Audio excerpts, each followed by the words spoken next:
Taming the High Cost of College, Episode 19. You have kids, they grow up, and before you know it, it's time to plan for college. Where do you start? How much is it going to cost? Will you qualify for financial aid? Should you be looking into scholarships? When will you be able to retire? What about student loans? The list of questions is never ending. The good news is, all the answers are right here. Welcome to the Taming the High Cost of College podcast. Here is your host, certified financial planner, Brad Baldridge. Hello, and welcome to Taming the High Cost of College. I'm your host, Brad Baldridge. Today we have an interview with Lisa Bleich. She's both an author and a consultant. She's recently released her book, Surviving the College Application Process. It's a great book with lots of case studies and other great information, and we'll cover that in the interview. Also want to remind you that we do keep show notes, so we have all the relevant links and information available to you guys at our website at Taming the High Cost of College. And for this episode, episode 19, it's going to be Taming the High Cost of College /19. Now, that also works for any other episodes. If you wanted the notes for episode 12, you would obviously go to Taming the High Cost of College /12. And the show notes and a link to the actual podcast would also be there. All right, well, without much further ado, let's move into the interview with Lisa. Here we go. So today I'm sitting down with Lisa Bleich. She's the author of a new book out there called Surviving the College Application Process. Welcome, Lisa. Thank you for having me. Thank you for being here. I've been reading your book, and there's a lot of good information in there about the college application process, and we'll get into that in a minute. But why don't we start with kind of your little bit of your history, and how did you get involved in learning about the application process and ultimately writing about it? Well, I came at it as a sort of a little bit, my background was really more in marketing, and I used to teach full-time at Whittier College, which is a small college out in Los Angeles, outside of Los Angeles.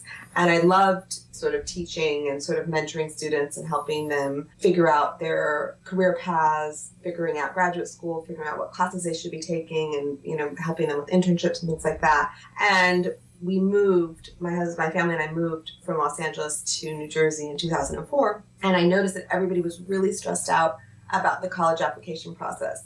I was always the person that people would come to for advice about applications and essays and things like that. So I decided I would just start this business and help my neighbor. And I figured if I could do a good job with her, I would be able to sort of see if I could help other people.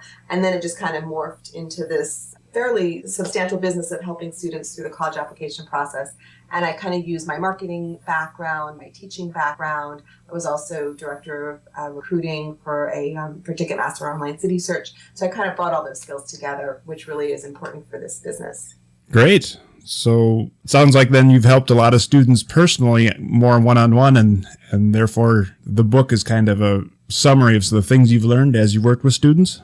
That's right. There are actual students that I worked with over the last 10 years. And I really felt that there's a lot of fabulous books out there that give you a lot of the what, but there's not as many books that give you the how and the why, and that can give really concrete examples for students to say, oh, I'm kind of like, I can see myself in this person, or oh, that makes sense. I can sort of see how to do it because now I have a very concrete example in front of me. And that's why I wanted to use the case study approach, because I just thought it was very clear and easy to follow a path of someone and then to try to identify different pieces of yourself within that person. Okay. And you coined a phrase, at least I assume you coined it, called the angular student. I find that to be a little bit fascinating. Can you explain what that's about? Yes. So I'm not sure of your age, but when I was applying to college, so this was in the 80s, everybody talked about being a well-rounded student, and that was really important to have lots of different activities and to do a million things, kind of almost on the surface. But now the approach is a little bit different, as particularly for the most select schools, is that you want students that have gone deep in a particular activity and have had an impact and done something with some longevity. And that sort of creates that angle. So as students, you want to sort of understand what your angle is. How will you contribute to the class? So rather than a well-rounded student, they want to have a well-rounded class. And then you have to see where you fit into that community of learners. Okay. And so how does that bring us back to the angular student idea? So if you have an angle, so if you're a talented musician or you're a talented athlete, or you have sort of an intersection between music and science, that could be your angle. If you are somebody who's overcome a lot of adversity and have a lot of grit, that could be your angle. If you're somebody that could contribute in a specific academic program that is underrepresented by, for example, males in nursing or girls in computer science, that could be your angle. If you're an underrepresented minority, that could be an angle, because almost all colleges are trying to increase access and increase the students that are represented in that area. So all of those are different areas where you can sort of identify what your angle is. Okay, so the well-rounded student kind of looks like a circle where if you think of spokes of a wheel and where they kind of equal in all their spokes, so they're a circle. So I think of an angular student kind of as a circle with a point sticking out of it and saying, well, this is my claim to fame, so to speak. Well, sure. It's sort of your area where you can stand out. So if you kind of think about it, I sort of introduced something that's called the college application wheel. And so when colleges are putting together a class or a community of learners, they're trying to bring people in that have all of these different qualities or different areas where they can contribute to the college community. And so rather than having somebody that does every single one of those things, they're looking for those different people that will fit within that piece of the pie or that piece of the wheel, and where they're going to make that difference. Okay. So again, assuming we're parents of students that are, let's start with kind of the high dreamer. Let's say I have a student that says, NYU or bust, and I know it's relatively competitive. How do they use this wheel concept and the angular student concept as part of the process of saying, well, how am I going to get to NYU based on what I've learned here? So the first piece of the wheel is the academics and the test scores. So before you can even sort of have the other pieces of it, you have to make sure that you're in the range of the academics and test scores. So these are all students that have been accepted to the school, usually fall within an academic range in terms of their GPA or their percentile in their graduating class, and also test scores. So SATs, ACTs with writing. So you have to sort of be within that range. And then the way that you can tip the edge for you is by having that angle. So depending on which school you're looking for. So for example, I had a student who had applied to NYU in their music business program. So his angle was that he had been very strong musically in performing in shows and in bands, but he also had his own band where he was the manager of that band, and he was getting gigs for the band and managing all the different band members, and he kind of had a lot of leadership that he was able to apply. So it was sort of that angle for that particular program was he had both the business and the music, and he was able to play in both sides. Wow, that's great. So what's the parent's role in a student that is, like I said, shooting for the stars? And again, shooting for the stars is relative to a student. For some students, Harvard is their goal and they have a legitimate shot. And for other students, maybe a flagship state school is their target, and it might be a stretch for them. But how do parents participate or help with the students as far as theoretically they're not writing the essays and they're not filling out the applications, but what do they do? So I think parents play a really critical role, because parents hopefully can sort of take a step back and start to see where their child has strengths, and to start to try to cultivate those strengths and support them in terms of the things that they do. And I think it's also important as parents, a lot of times parents think students have to do everything, that they have to do community service and they have to play a sport and they have to play a musical instrument and they have to be the president of this club and do that. But I in some ways, this kind of takes the pressure off, because you can sort of see, like, what are the things that you do really well? What are the things that come naturally to you? And just focus on one or two of those things. And the parents can be that support to provide whatever they need for them to achieve that. Okay, so they take a support role. Now, I have a lot of parents that when working with their students and they're really shooting for the phenomenal schools, so to speak, or the high-end schools, and the parents don't really think the student has a chance. Is it okay to let them go for it? Or should we, if they're saying, well, I want to go apply to, Princeton, Harvard, and Yale, and that's really all I'm interested in, I think a lot of times parents get a little nervous with that. So what's your take on? I think it's a good idea to get nervous about that, because, those are such highly select schools.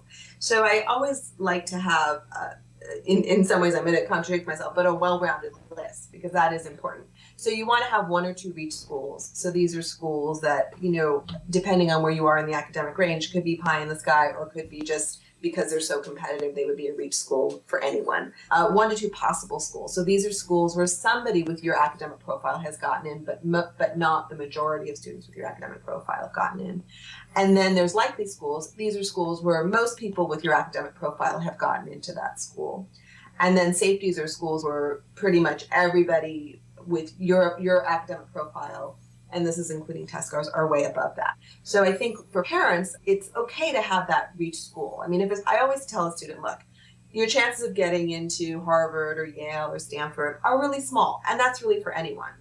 But if that's your dream school and you're going to always wonder whether or not you would have gotten into that school, then it's important that you try for it, that you go for it with the recognition that you probably won't get in. But you can't have all of your schools playing in that reach category. You have to really like the likelies and the safeties, because those are the schools that you're most likely going to be getting into. And if you don't like those schools, then you need to keep working until you find schools in that list that you like, because again, that's where you're most likely going to be getting in. Okay, so let's talk a little about the parents' role when it comes to finances. I, of course, work a lot with parents figuring out how to pay for college and how to save and invest and all that kind of stuff. And one of the things that I always tell parents is you need to have that conversation. And I read it in your book as well. So let's talk about that conversation when we talk about finances. Having the talk, right. And I couldn't agree with you more. It's so critical to have that conversation really early. And when I say early, I would say probably 9th grade is not too early, but probably 10th or 11th grade when you start to really seriously start looking and thinking about what types of schools your child's going to apply to. It's important for them to understand what the budget is, and for you to understand what the budget is as a parent. And there's a number of ways that you can do that. You can obviously you know what your money is, so you know how much money you've saved for school and hopefully what you can afford out of pocket if you can. But the way to determine what your expected family contribution is, and that's the amount of money that a college will expect you as a family to contribute towards the cost of attendance, is to use a net price calculator. And you could get that on the College Board website, or you could, if there's a sort of a dream school or a school that your child is interested in, you can go directly to their financial aid site, and there's usually a link to a net price calculator. And you could put in, you need to have your income statement, tax return from the previous year, and you could use it as an example. And you should really sit down, put in that information, and find out what that particular college would estimate your expected family contribution to be. Once you know that number, then you can kind of have a sense as to whether or not you might qualify for some need-based financial aid. If you do qualify for need-based financial aid, then don't be afraid to apply to schools that might be outside of your financial reach, because if they meet that full demonstrated need, then you might actually get the money, and it couldn't in some instances be less money than going to a state school that doesn't meet the full need. If your expected family contribution is very high, then you have to say, okay, well, this is not a school that's within our budget, but maybe if you got some merit aid, and that's money that is based on your student's academic profile or one of the things on the wheel, sort of a special talent or leadership, community service, athletics, something along those lines, then you might be able to go to that school. And I think when you have that conversation, you sort of place the schools in categories. So schools that you'll go to no matter what, schools that you'll only go to if you get some financial aid, whether it be merit or need-based aid, and then schools that you can actually afford regardless of what type of aid you get. Then it makes it a lot easier when you get the acceptances and you know from the get-go which schools your student can go to. Great advice. I actually, as working with families, we're doing that all the time, as far as you can figure out what a school, maybe not exactly, but at least a range long before you apply, if you're willing to do the hard work to figure it all out. And then more importantly, and what I help families do, is you can not only figure out what it will cost, but you can see if there's things you can do to improve it. Right. Because there's things you can do, as some of the other programs that I've done, to manipulate your finances, choosing when you take bonuses out of a business, or there's all kinds of things depending on your situation where you can perhaps change the answers. And again, for a lot of people, it's not huge, but if it saves a couple $1,000s to do this or that, for a lot of families, it makes a lot of sense. And that information is so critical to know. And maybe I'll have you write a blog about that, because it's a guest blog about that, because that is such a critical thing. If you have the information beforehand, then you could take action to try to figure out what makes the most sense for your family situation. Right. So let's say we are parents of a junior, and a rising junior. we're in the summer right now for those of you in the future. But so we have someone that's it's going to start his junior year in a month or so. So we've got 2 full years till college, and we decide we're going to have the talk. What are some of the topics that we want to talk about as far as, let's say we have, $100,000 in the bank. Is it, well, your budget's $100,000, or how do we? Well, I guess I kind of like to think about it as there's savings, there's out of pocket, and then there's loans, financial aid. And of course there's grants, but that would sort of come into it. So if you as a family say, okay, we have $100,000 saved for education, and we've got 2 years until you're going to be going to school. Yeah, 2 years until you're going to school. So we might want to put that into an area where it's not going to be at risk. So the interest rates are going to be relatively low. So that means you have about $25,000 per year to spend on undergraduate education. So that would pretty much cover most in-state institutions. That would cover the cost of the tuition and the room and board for the in-state institutions. It would be a little bit different for some of the out-of-state institutions and the private schools.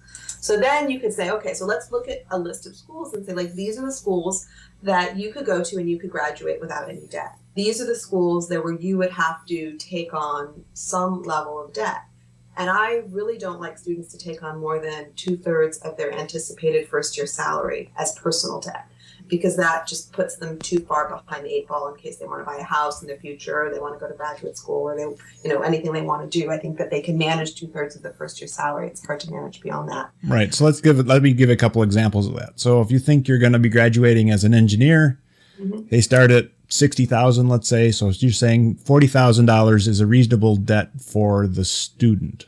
For the student to take on. Right. If, on the other hand, you're looking at English major and going into elementary ed, unfortunately, our teachers these days, a lot of them start at a relatively low salary until they get it for some years of experience. So let's say they project they're going to start at $40,000. Then we're saying maybe the student shouldn't have any more than 2/3 of that would be about $13,000.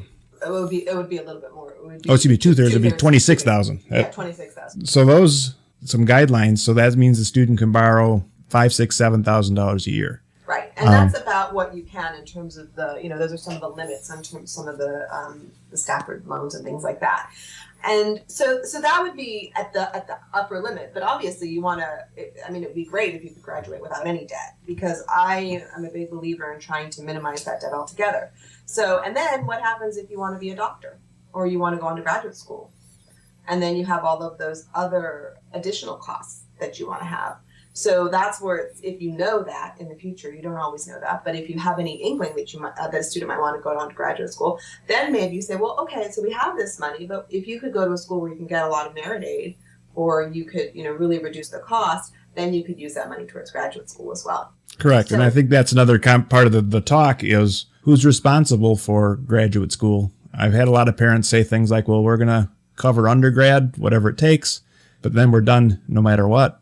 And then it's a matter of the student, and it's really, I have to say, it's hard for a 17-year-old to say, or if you're going into junior year, a 16-year-old to say, oh, well, that's okay, I'll be responsible, and I'll just use it all for undergraduate, and I'll take on a loan myself. But sometimes a student might say, well, if I know I want to be a doctor, right, and I know that's expensive, then I want to minimize my debt completely as an undergraduate. And if I still can use some of that money, even though you're not paying for it, if I can use it for graduate school because I've managed that money well, then that's something to do.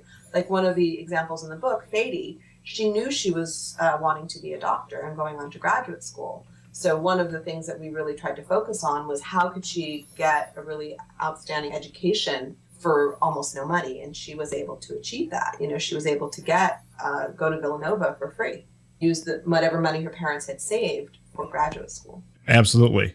So have you dealt much with parents of multiple kids? Yes. Yeah. So what's your advice then? Let's say, was that Katie you just mentioned?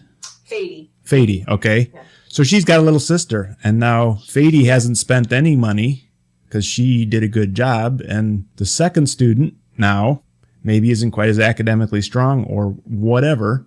What's your recommendation as far as how parents be fair? Yeah, that's always a tough one. And I think it's a matter of, in this particular family situation, they do have 3 children. And so they were mindful of that. The money had to sort of last for those 3 and then graduate school.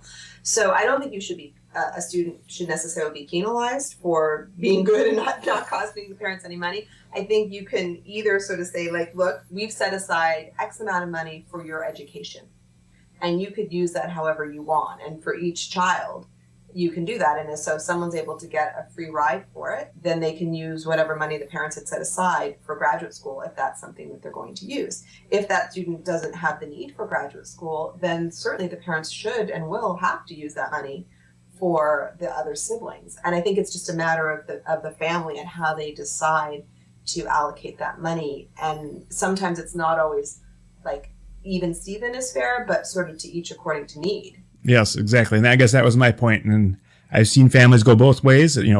We'll pay what you need and we'll try and balance things out. But from a financial planning perspective, from a parent perspective, shifting, little Johnny's money to little Susie can help mom and dad not go bankrupt. Right. And say, well, I have to give, because I had to pay, $75,000 in order to make it work for little Susie. It does not necessarily mean I have to give $75,000 to little Johnny if he didn't need it. But then maybe you participate in his wedding 5 years or 10 years down the road, a little more or something like that. As my husband says, it all comes out of the same pot. So wherever we're shifting it, we just had to shift our own money from one daughter to another because, the other daughter's starting school. And so you have to sort of decide as a family how you're going to do that. I think the tricky thing or the good thing to do is to have as a family, just to have the discussion so that everybody knows what you're thinking and it's not secretive. I still remember I had a conversation with a client who had gotten into a number of schools, but he was deciding at the time between University of Pittsburgh, a public school, versus Northeastern, which is a private school. And he didn't have any financial aid. And he kept wondering, his parents said, oh, we'll figure it out. Well, when the time came to figure it out, he came to me and he said, where should I go? Like, which one is a better value?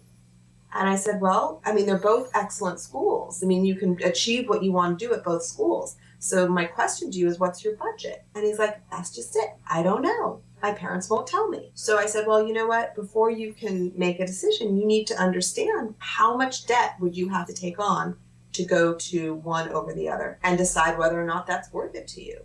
So he went home. He kind of broached the conversation with his parents and said, look, I want to know what my budget is. I want to know how much debt I'm going to have to take on, or you're going to have to take on, and then I can make an informed decision.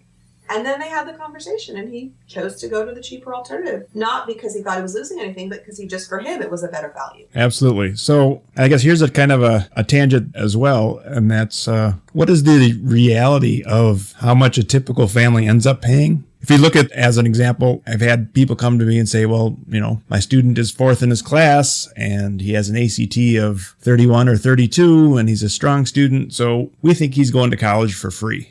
Yeah. Because that's what happens with smart kids. Well, I think that in that instance, he could go to a college for free. There probably would be a college that he could go to, or for very little money, because, those are good scores, but it may not be the school that he wants to go to. So when you're looking at merit aid, which would be in that instance for someone with the academic strength, it would be a matter of finding a school where you're really in the top 5% to go for free, the top 5% of their incoming class.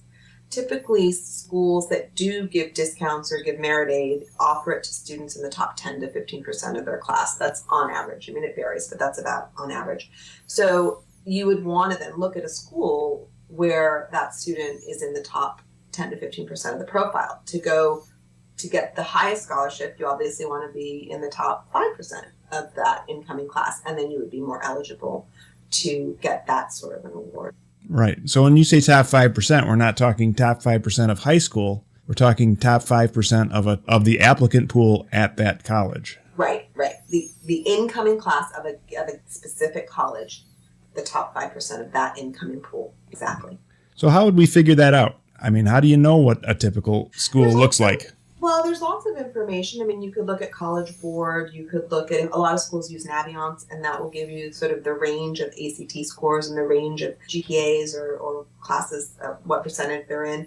A lot of times if you go to a school, you could ask them, what is the average range of students coming in with test scores and GPA or class ranking. Not all schools rank, but they usually give deciles, so like top 10%, 25%, that sort of thing.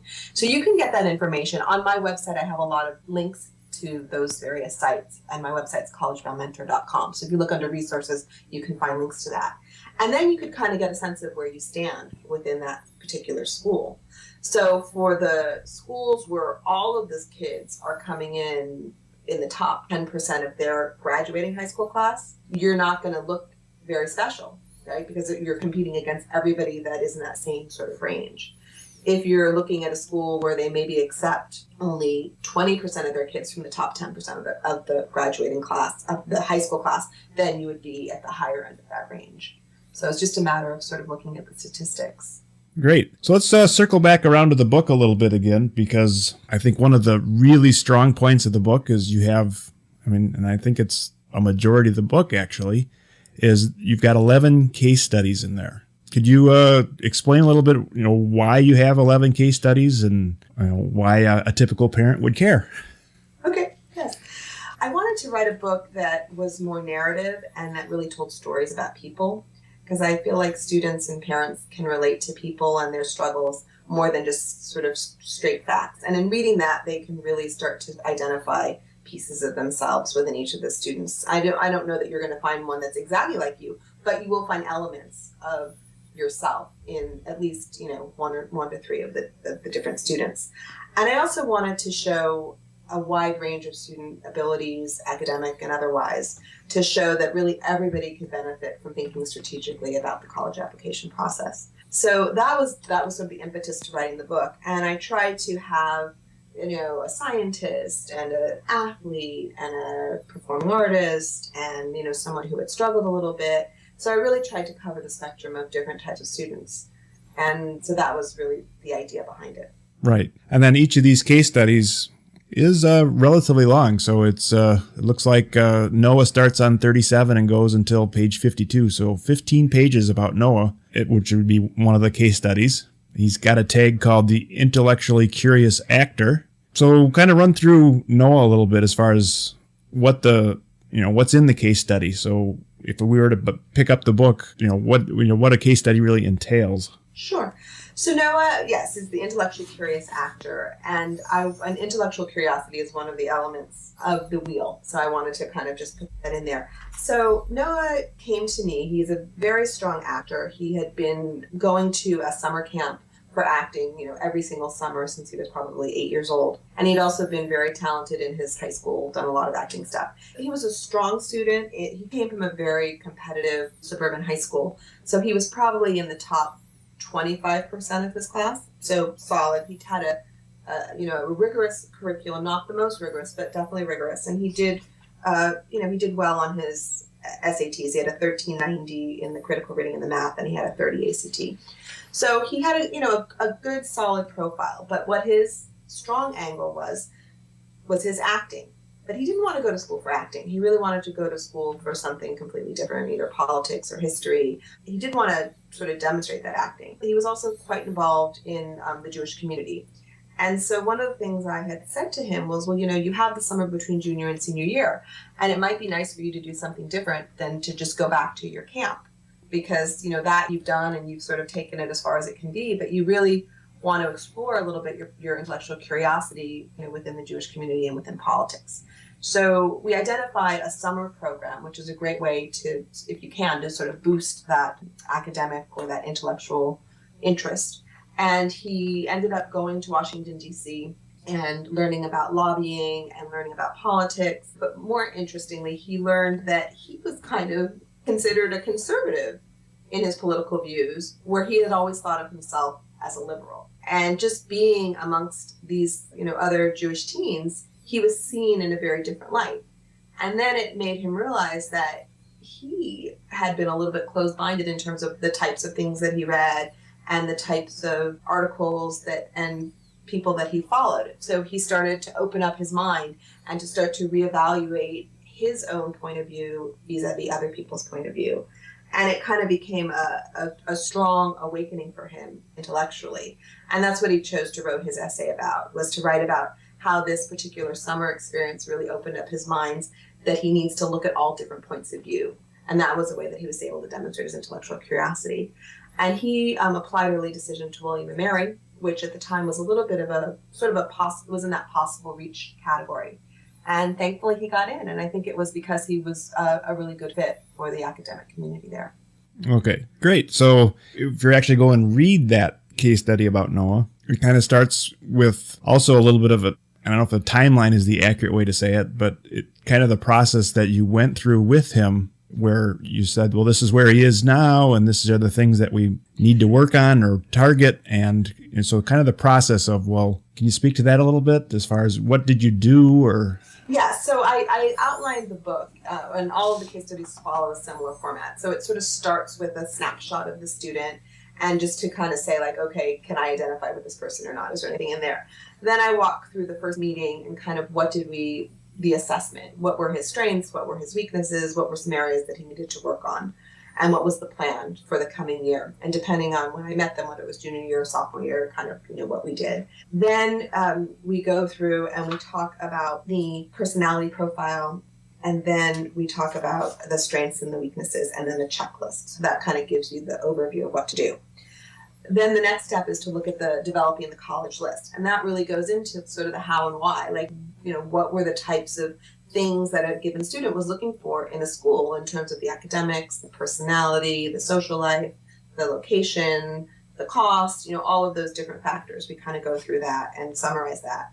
And then I come up with the list of schools that we identified and why each of those schools made it on the list. So I think that's very helpful for families to start to think about. When you put a school on a list, there should be a reason. It shouldn't just be there because your uncle's daughter's friend went to that school and heard it was a good school. It should be something that aligns with your reasons for why you want to go to school. Then we went through and looked at I always do a brainstorming with students to try to understand, like, what's their story? What's unique about them? What's interesting? Where are the areas where they really shine when they talk about, an experience or something about their background? So I listed all the different possible essay topics that we talked about. So you can start to see different areas. And then how we honed in on what was really the one that really sort of would be the most interesting and compelling to describe his story. And because he was an actor, he could have chosen an obvious path, which was to talk about his acting because he'd done so much of it. But we didn't want to use that as a main essay because we really wanted to show his intellectual curiosity, because that was something that we thought that was sort of his angle, if you will. And his resume would speak to his depth in theater. And then after that, we go through and talk about all the different supplemental essays that a student would have to write, and then why we chose to write the different supplemental essays, and then give the results. So that's kind of the process for each of the students. Great. So that would be one example and there are 11 case studies. So I think a lot of parents and students would gain a lot from just kind of reading through the case studies as kind of a roadmap to say, well, this is how other people did it, how other people thought about it. Because I run into a lot of families where, the student's undecided, the parents are undecided, they don't know where to start. And I think this might give you an idea as far as where to start for some. And for others, I think if you're saying, well, I really want to sharpen the pencil and I want to do the best job I can because I've got big goals, in that case, I think you could also gain a lot from this book, because there's probably, for most people, if you've never applied to a college before, there's lots of stuff you're not aware of. And you'd pick up a lot of tidbits in just studying each of these case studies and learning about, kind of how colleges think, how colleges choose, and how applications are done, and, what your competition is doing, so to speak. Right. And the other thing is I really tried to include sort of what you can learn from each case study with some questions for families and students to ask themselves at the end, so you could start to sort of think how it would apply to you. And I also, in each of the areas when I go through the college application wheel, I have a lot of questions for students to start to spark some thought, because I think a lot of times it's just asking the right question gets you an answer. All right. Great. It is a good book. I recommend it. I guess we're going to wrap things up here. So if people want to learn more or they want to contact you, Lisa, what's the best way for them to get a hold of you? The best way to get a hold of me is just my email, lisa@collegeboundmentor.com, and it's all on my website, so they can go to collegeboundmentor.com. I also have a Facebook page and a Twitter account. My Twitter handle is @Lisa Bleich, and my Facebook page is College Bound Mentor or Surviving the College Application Process. I have two, so one for the book and one for my company. All right, so there's great ways that they can start following you and contact you if they would like to to talk to you. And you do work with families one-on-one, so if somebody has questions about that, they can contact you as well? Definitely, yes, I do. And I have other people that work with me as well. All right. I appreciate the time and effort. We had a lot of great information. And so if you're interested in contacting Lisa, we'll have all that information on our show notes, and you can also go to her website. Lisa, thanks for sharing some great information, and we'll talk to you soon. Thank you so much. It was my pleasure. All right. Bye-bye. Bye. Have a question? Brad is accepting questions from his listeners now. Record a question at tamingthehighcostofcollege.com and get it answered on one of the future episodes. The question today comes from a presentation I was giving last week at a high school, and one of the class participants asked, well, how do I know if I have to fill out the FAFSA or the CSS profile, or can I just not fill out any financial aid application? Can I just skip it altogether? So I guess to answer that question, the short answer is no, you're not required to fill out any sort of financial aid application. But if you do not fill out any sort of financial aid application, it's going to very much limit how much aid you're going to receive. It's also going to limit how many loans you're eligible for. But you can skip the entire financial process. Most families won't, and most families shouldn't skip it. So then the next question would be, well, which application should I fill out, the FAFSA or the CSS profile? And the answer is you're going to need to fill out the FAFSA for sure, because any college that provides federal financial aid, which are, all the 2-year schools, all the 4-year schools, the states, the publics, the privates, all of those schools all work with federal financial aid dollars, and so all of those schools are going to require the FAFSA. In addition, some schools rely on the FAFSA to determine if you're going to receive scholarships and other aid that comes from the college's budget, either from their endowment or out of their working budget. So in the end, almost everybody is going to be filling out the FAFSA. Then we have the CSS profile. Now, because the FAFSA, again, has been simplified over the years, there's some colleges out there that would like to get more information. And these are typically private schools, typically the more elite schools. And a lot of these schools are providing very large scholarships. So they might provide a $30,000 or $40,000 per year scholarship. And they want to verify that the students that are receiving their scholarships, which are coming from their endowments and coming from their budgets, are going to the right students. So they want more information. So the CSS profile asks a lot more questions about the family, asks questions about the family business, asks questions about, in a divorce situation, wants to know about all parents and all new spouses.